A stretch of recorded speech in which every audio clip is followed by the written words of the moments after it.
This examination can be found in an 1835 book created for schools and academies in the United States. The link will be in the description so you can come and view this for yourself. There is a longer version of this video which covers all the Tartaria related topics found in this book, but I decided to cut it into smaller sections so it's easier to focus on. Of course, before this area was known as Muscovite Tartary, Tartary belonging to the Muscovites, but by this point, it's become Asiatic Russia, and we've seen effectively all the mentions of the Tartars or Tartary in the other sections leading up to this point. This document doesn't go too deep on the history, but between 1533 and 1690 is essentially the time frame for this conquering of the East. So by the time this was released in 1835, Russia has solidified its control. Questions 1 through 5 are all essentially describing Asiatic Russia. How is it bounded? What's its length, breadth, population, chief mountains, rivers, and through what kind of country do the Russian rivers flow? It mentions Asiatic Russia, or Siberia, is a vast tract of country extending from European Russia to the Pacific Ocean, a distance of about 4,000 miles, and from the Arctic Ocean to the borders of China, Tartary, Persia, and Asiatic Turkey, an extent of about 2,000 miles. The population of this immense country is very small in proportion to its extent, not exceeding 7 million. They consist of various tribes differing from each other in appearance, manners, religion, and language. The principal mountains of Asiatic Russia are the Uralian in the west, Caucasus, Altai, and Nachinsk, but the face of the country, for the most part, like European Russia, tends to be level. The chief rivers are the Oby, the Yenisei, the Lena, and the Irtysh. Its chief lake is Baikal. And number 5 just discusses where these rivers move through, so we don't really need to talk about that. Number 6 says describe the inhabitants as they were formerly and are at present. Describe the Georgians and the Caucasians. And 7 is when did Siberia first belong to or make a part of the Russian Empire? The inhabitants were formerly almost wholly wanderers, but the greater portion now reside in towns, villages, and settled habitations. In the western part, the Georgians and Caucasians are a half-civilized people, resembling the Persians in their manner of living. No part of this extensive country belonged to Russia till about the middle of the 15th century, nor was it completely subdued and attached to Russia till it was conquered by Peter the Great and Catherine II in the early part of the 18th century. Question 8 says, what did the ancient Greeks and Romans consider this country to be before the time of Ptolemy? What opinion had the Greeks formed of it at the time when Ptolemy flourished in 140? What was the utmost extent of land they knew towards the east? The ancient Greeks and Romans extended their imaginary Scythian Ocean over the space occupied by Siberia. Ptolemy, who flourished in 140 and was better informed, says that a vast unknown region lay to the northeast of the Caspian Sea, but the utmost extent of ancient geography scarcely reached the Uralian Mountains. Question 9. Under what other general name is this country frequently comprised?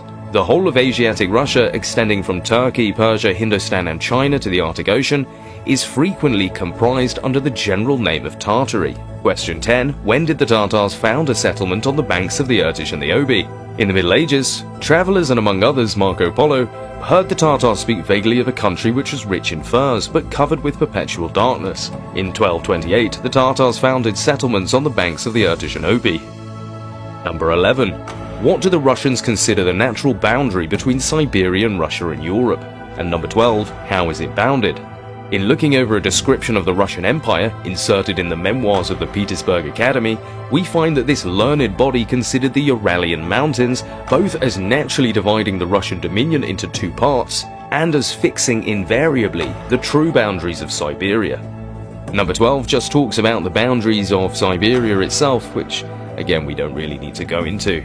Questions 13 and 14 are just describing the surface of Siberia, as in land and what the geography is like, and 15 to 18 are covering the chief animals, where it says the Siberian wilds and forests are filled with a great variety of animals. The reindeer wanders over the whole northern waste from west to east and is of great value. The mountains of Caucasus on the west afford the urus or bison and the ibex. Large stags are found in the tracts around Lake Baikal on the east, and wild horses roam in herds over the steppes adjacent to Tartary. The bear, the wolf, and the fox are common in Siberia, as also are hares, squirrels, and beavers. The best sables are found in the neighborhood of Yakutsk and in Kamchatka. Number 19, for what is Siberia chiefly valuable, and for what does it serve? So remember, every time it says Siberia, really it is essentially just saying Tartary, because these were the most northern regions of Tartary. Siberia is chiefly valuable to Russia for its mines and furs. It also serves as a place of banishment for delinquents. Prisoners of state have also been sent there who have greatly contributed to civilize and improve the country. Agriculture has made but little progress. So Siberia, even 200 years ago, was still being used then for a place to banish delinquents and people that you didn't want to have to deal with. Question 20. Whence is the name of Siberia? When and where was Sibri founded? The general name of Siberia is derived from an ancient town named Sibri, which is said to have stood on the banks of the Irtysh near the city of Tobolsk, and to have been the residence of the former sovereigns of this part of Asia. Sibri was founded by the Tartars, so yes, of course, Sibri, sometimes known as Kashlik or Siber on many of the older maps, that was the location of the original Tartar kings who ruled this area. That was destroyed in 1584 by the Muscovites. Question 21. How is Siberia divided? Siberia is divided into two great governments, that of Tobolsk in the west and Irkutsk in the east. Its chief towns are Tobolsk and Irkutsk. The next few questions are just describing Tobolsk, Astrakhan, Irkutsk, Kamchatka, and the mountains of Kamchatka, which, again, we don't really need to talk about. Question 30 asks us what are the chief nations of Asiatic Russia, and then asks us to describe them. The principal nations or tribes of Asiatic Russia are the Tatars, Ostyaks, Koryaks, and Samoides. The Tatars people the southern parts of Asiatic Russia, from the Crimea to the Irtysh. These are considered the most civilized and industrious of all the natives. They are in general of a tawny complexion, stout and well-made, robust and vigorous. The Mongol and Manchu Tatars are of a copper color, and in general short and ugly. These extend from the Irtysh to Kamchatka under the various names of Kalmucks, Buryats, Mongols or Moguls, Manchus and Tungusians or Tungusi. The Polar race are of a small stature, deformed and tawny, with black and coarse hair, with little eyes. These extend along the Arctic Ocean and reckon about 500,000 inhabitants under the names of Ostyaks, Koryaks and Samoides, who are generally from 4 to 5 feet in height. From their habits of life, they are filthy and squalid in the extreme, and are sunk in gross superstition and idolatry. The Kamchadales are not less filthy and brutalized than the northern tribes just mentioned. The Laplanders in the north of Europe and the Eskimo in the northern parts of America are of the same race and very similar in their appearance, habits and manners. What has been said therefore of Lapland may be referred to all the northern part of Asia. The Ostyaks inhabit the country chiefly about the River Oby, somewhat to the northward and southward of the latitude of 60 degrees. They are not much superior to the Samoides, although living to the south of them. The Ostyaks have no alphabet, nor can they count higher than 10. They are, says a Russian traveller, small and feeble. Their dress is made of skins and furs, and like the Samoides, they live by hunting and fishing. The country of the Samoides lies along the seacoasts in the northwest of Siberia. It is very barren, and the inhabitants live in a style which much resembles that of brutes, subsisting chiefly by their reindeer or by hunting. The Kamchadales, like the Samoides and Ostyaks, have also their winter and summer cabins, which are generally about 12 feet high and subsist chiefly on fish. They travel on a small carriage like the Laplanders and Samoides, but instead of the reindeer, they're drawn by dogs, which greatly resemble our shepherd's dog. In the north of Kamchatka, the cabins are subterranean. The cabins in Kamchatka are actually built underground. They're subterranean.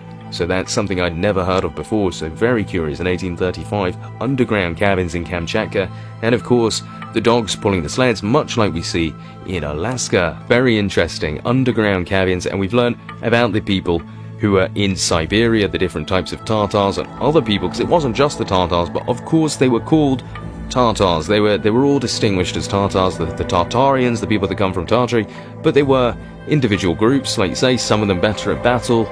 The Mongols, definitely much better than the 4 to 5 feet tall ones in the northern coasts. So that's the end of Asiatic Russia, or Muscovite Tartary, Siberia, whatever you want to call it, and we're now going to move on to Tartary in general. So that's the end of that section from this 1835 history book, distributed to American schools and academies in the mid-1800s. This is before the Civil War, so pre-Civil War history information about Tartary and its inhabitants. Make sure you check out the other sections if you're interested, or watch the whole video if you want to see them all in one place.